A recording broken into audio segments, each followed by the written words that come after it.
ഒരു ജോലിക്കാരി സാധനങ്ങൾ വീട്ടിൽ കൊണ്ടുവന്നതായിരുന്നു. അവൻ ചോദിച്ചു, എത്ര രൂപയായി? അവൾ പറഞ്ഞു, 600 രൂപയായി. അപ്പോൾ അവൻ ചോദിച്ചു, എന്തിനാണ് മുഖം മറച്ചു നിൽക്കുന്നത്? അവൾ പറഞ്ഞു, ഒന്നുമില്ല മോനെ, പൈസ തന്നാൽ മതി.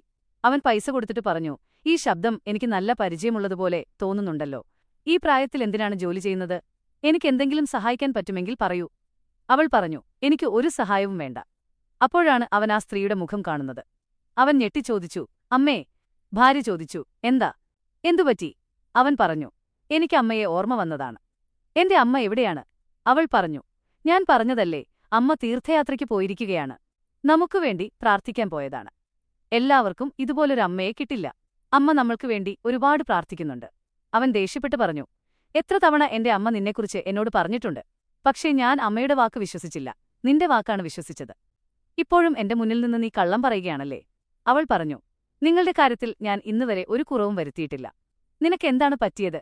അപ്പോഴാണ് അമ്മ സംസാരിക്കാൻ തുടങ്ങിയത്. അമ്മ ചോദിച്ചു, ഇനിയും എത്ര കള്ളം പറയാനാണ്? നിനക്ക് നാണമില്ലേ?